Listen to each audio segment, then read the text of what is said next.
Alors c'est un angle mort pour une raison très simple, c'est que paradoxalement, on a en fait très peu d'informations, très peu de données sur les musulmans qui résident en France et en Europe également. Donc on sait assez peu de choses sur qui sont-ils, quelles sont leurs caractéristiques, quelles sont leurs opinions, leurs points de vue sur la société, etc. On sait en réalité très peu de choses. Et c'est un manque qui peut s'expliquer par plusieurs raisons. La première d'abord, c'est parce qu'on a affaire à une population qui est difficile d'accès. Sociologiquement, culturellement, etc., qui ne parlaient pas toujours la langue, en tout cas pour les premières générations. Donc du coup, dans les enquêtes par sondage, par exemple, on avait très peu de musulmans dans les échantillons. Il faut aussi tenir compte qu'en France, il y a une préférence pour les grands débats idéologiques. Donc la préoccupation, disons, pour les enquêtes quantitatives, statistiques, bien documentées, n'a pas été une priorité. Et puis enfin, il y a une troisième raison, je pense, qui n'est pas négligeable, c'est peut-être au fond une forme de cécité volontaire. C'est-à-dire que je pense qu'on ne s'est pas donné les moyens, en tout cas en France et en Europe, de collecter, de réaliser de grandes enquêtes auprès des musulmans. Donc du coup, le problème, c'est qu'on peut tout dire et son contraire sans risquer d'être démenti. Je prends juste un exemple qui est important dans le contexte actuel. La question de la radicalisation. On a d'un côté, au fond, ceux qui sont optimistes, qui vont dire que la radicalisation est ultra minoritaire, voire qu'elle n'a rien à voir avec l'islam. De l'autre, on va avoir les pessimistes, qui vont dire qu'au contraire, la radicalisation a tout à voir avec l'islam. Le problème, c'est qu'on est bien en peine de trancher où est la vérité.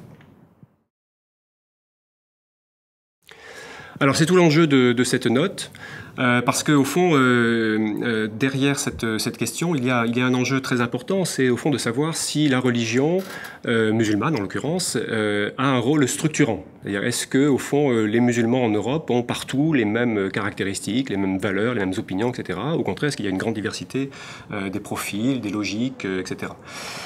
Donc, alors, le problème, c'est après de savoir comment on fait pour essayer de comparer justement les musulmans en Europe. Et là-dessus, on manque de données. Donc, la seule solution qui était envisageable, c'était d'utiliser les données de l'enquête, une enquête européenne qui s'appelle l'European Social Survey, qui est réalisée depuis 2002, tous les 2 ans.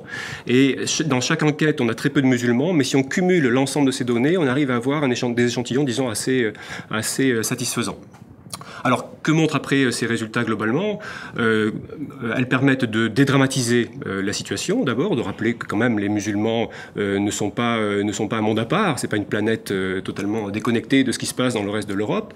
Et en même temps, il ne faut pas sous-estimer aussi les difficultés et les problèmes. Alors d'abord parce que les données ne couvrent pas tous les champs qui pourraient intéresser. Par exemple, le questionnaire ne porte pas... Il n'y a pas de question dans l'enquête sur le rapport à la violence, sur la question du radicalisme ou du fondamentalisme religieux. On ne l'a pas, donc je ne peux pas me prononcer là-dessus.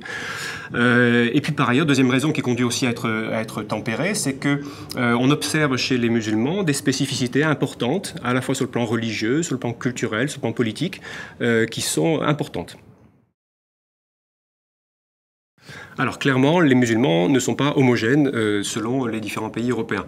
Donc on a une diversité qui peut s'expliquer par plusieurs raisons. La première d'abord, c'est parce qu'on a affaire à une population qui a des origines différentes. On a plutôt une population turque en Allemagne, plutôt des Maghrébins en France, plutôt des populations issues de l'Asie, du Pakistan en Angleterre. Donc ça, c'est une première raison importante. Ensuite, on a affaire à des populations qui n'ont pas le même niveau de formation, le même niveau d'études, etc., le même taux d'emploi partout en Europe. Et surtout, ce que l'on constate, au fond, c'est qu'on a une sorte de processus d'acclimatation qui se produit. C'est-à-dire que les caractéristiques des musulmans, en tout cas leurs valeurs, leurs opinions, dans un pays donné, sont assez proches de celles du pays de résidence. Comme s'il y avait une sorte d'apprentissage de la culture ou du contexte, disons, du pays dans lequel résident les musulmans. À côté de ces différences, de ces particularités nationales, il y a malgré tout des constantes qui se retrouvent partout. On a affaire à une population qui est plus jeune, qui est plus masculine, qui est essentiellement issue d'immigration, bien sûr dans tous les pays, sauf quelques cas particuliers comme la Grèce par exemple. On a affaire à une population qui est moins politisée, mais qui n'a pas pour autant une attitude de défiance à l'égard des institutions politiques. Au contraire, on a plutôt une sorte de légitimisme de la part des musulmans. Et enfin, une particularité importante, c'est qu'on a affaire à une population qui a des valeurs beaucoup plus traditionnalistes que les populations d'origine. Alors, ce qui est intéressant dans cette enquête, c'est qu'elle permet effectivement de bien cerner le rapport à la religion. Donc, on dispose de beaucoup d'indicateurs dans l'enquête qui concernent à la fois, par exemple, le fait de prier, le fait de pratiquer sa religion, d'assister à un service religieux, le fait de se définir comme quelqu'un de religieux ou pas, d'accorder de l'importance ou pas dans sa vie, etc. Donc, on a beaucoup d'indicateurs. Et sur tous ces indicateurs, on constate effectivement que les musulmans sont globalement très religieux, beaucoup plus que la population majoritaire, et au moins à égalité avec d'autres minorités religieuses qui sont dans les pays. Il y a en particulier quelque chose qui est assez intéressant, assez original, c'est concernant la pratique religieuse, une différence très forte entre les hommes et les femmes. C'est-à-dire que les femmes pratiquent beaucoup moins que les hommes l'assistance à l'office religieux. Ça, c'est un point important parce que c'est quelque chose qui n'existe pas dans les autres religions. Alors c'est important parce que c'est à travers cette différence homme-femme que l'islam aussi se donne à voir. Alors après la question c'est de savoir d'où vient cette religiosité plus forte, plus intense qu'on observe chez les musulmans. Ça c'est un vrai défi sociologique, c'est une sorte d'énigme en quelque sorte, je n'ai pas toutes les réponses. En tout cas dans la note j'essaie de tester, de vérifier différentes explications, différentes thèses. On peut écarter un certain nombre d'explications qui sont les plus traditionnellement avancées.